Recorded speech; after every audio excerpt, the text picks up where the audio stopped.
Hi friends, welcome to Relax Recipes. இன்றைக்கி நம்ம திரட்டுப்பால் recipe தான் பார்க்க போகிறோம். திரட்டுப்பால் அப்படிங்கையில் நிறைய இடத்துல பாலும் தேங்காயும் மட்டும் சேர்த்து செய்வாங்க. தேங்காய் திரட்டுப்பால் அப்படின்னு சொல்லிட்டு இன்றைக்கி நம்ம பார்க்க போகிறது திருநெல்வேலி ஸ்டைல். இங்கே பாசிப்பருப்பு சேர்த்து செய்வோம். ரொம்ப சூப்பராக இருக்குங்க. அதுதான் இன்றைக்கி நம்ம எப்படி செய்கிறதுன்னு பார்க்கலாம்.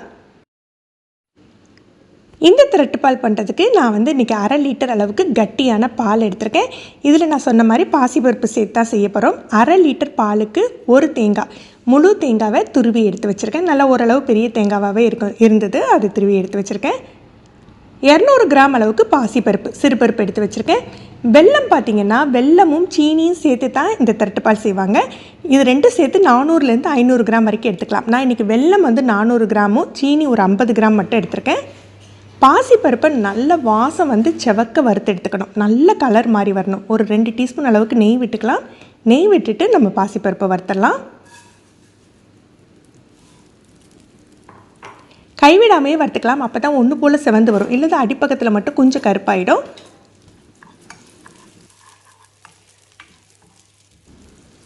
வெல்லத்தை நல்லா தட்டி ஹாட் வாட்டர் விட்டு கரைச்சி வச்சுக்கலாம். இல்லை அடுப்பில் வச்சு லேசாக சூடு பண்ணி நம்ம கரைச்சி வடிகட்டிக்கலாம். பருப்பு நல்லா வறுபட்டுட்டு இந்த அளவுக்கு செம்பு கலரில் வறுபட்டு வரணும். கோல்டன் ப்ரௌன் கலர்னு சொல்லுவோம் இல்லையா, அந்த அளவுக்கு வறுபட்டுறணும். இப்போ நம்ம அடுப்பை அணைச்சிட்டு கொஞ்சம் ஆற வச்சுக்கலாம். ரொம்ப ஆறணும் இல்லை. இப்போ இதில் ஒரு 2 கப் அளவுக்கு தண்ணி சேர்த்து ஊற வச்சிடலாம். ஒரு 1/2 மணி நேரம் போல் இது ஊறட்டும்.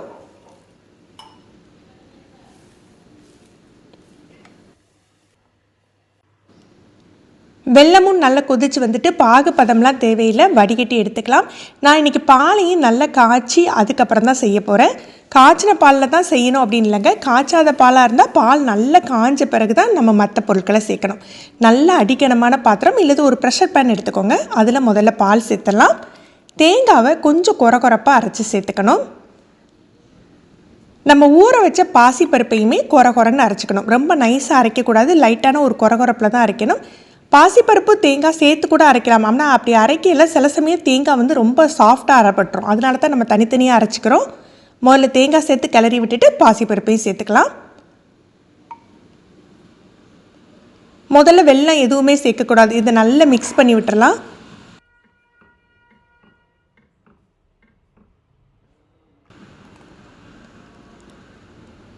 இது நம்ம கொஞ்சம் கொரன்னு தான் இது பண்ணியிருக்கோம், வறுத்தும் அரைச்சிருக்கோம். அதனால் ரொம்பலாம் அடியெல்லாம் பிடிக்காது. முதல்ல கொஞ்சம் நல்லா கலந்து லைட்டாக கட்டியாகிற வரைக்கும் கொஞ்சம் கிளறி விட்டுக்கோங்க.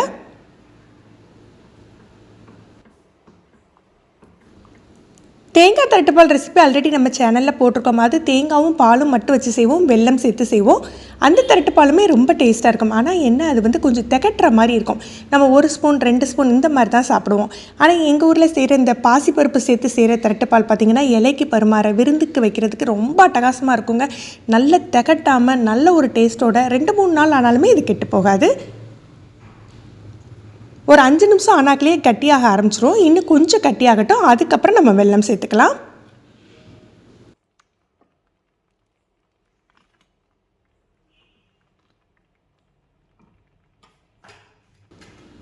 இப்போ நம்ம கரைச்சி வச்சுருக்க வெல்லத்தை வடிகட்டி சேர்த்துக்கலாம். வெல்லத்துக்கு பதிலாக நீங்கள் நாட்டு சர்க்கரை கூட சேர்த்துக்கலாம். எப்போதுமே எனக்கு என்னை பொறுத்த வரைக்கும் நாட்டு சர்க்கரையோட வெல்லத்தில் ஒரு நல்ல ஒரு வாசம் இருக்கும். அதனால நான் வெல்லம் தான் டேரெக்டாக தட்டி சேர்த்துப்பேன்.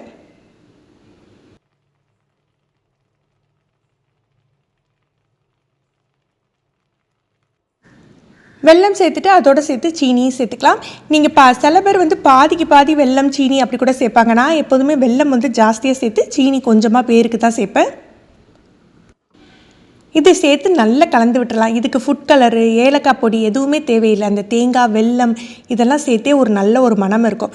இது வேக வேக வெந்து வர ஏற்கனவே பருப்பெல்லாம் வெந்த பருப்பு தான், ஆனால் எல்லாம் சேர்ந்து வெந்து வரும் பாருங்கள். அப்போவுமே ஒரு நல்ல கலர் கிடைக்கும். ஒரு சிட்டிக்கை போல் உப்பு இனிப்பை தூக்கி கொடுக்கறதுக்காக சேர்த்துக்கிறேன். இது நம்மளுடைய விருப்பம்தான், நம்ம கட்டாயம் சேர்க்கணும்லாம் இல்லை. உப்பு சேர்க்குறதா இருந்தால் ஆனால் இந்த ஸ்டேஜில் தான் சேர்க்கணும், பிகினிங்கில் நம்ம சேர்க்கக்கூடாது.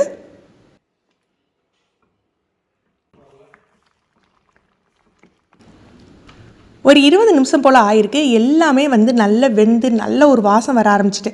ஆனால் இனி கட்டியாக நல்லா உருண்டு வரணும்.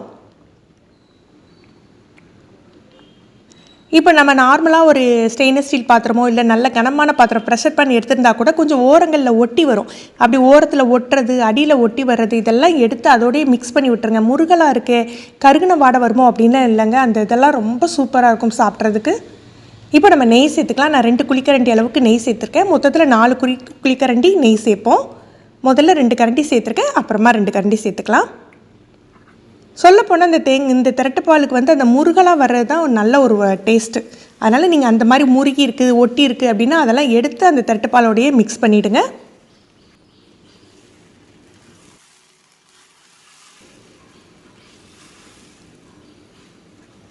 நல்லா ஒன்று போல் சேர்ந்துட்டு இப்போ வந்து கொஞ்சமாக முந்திரி பருப்பை நம்ம நெய்யில் வறுத்து கொட்டிடலாம். இன்னும் ஒரு 5 நிமிஷத்தில் நமக்கு பதம் கிடச்சிடும்.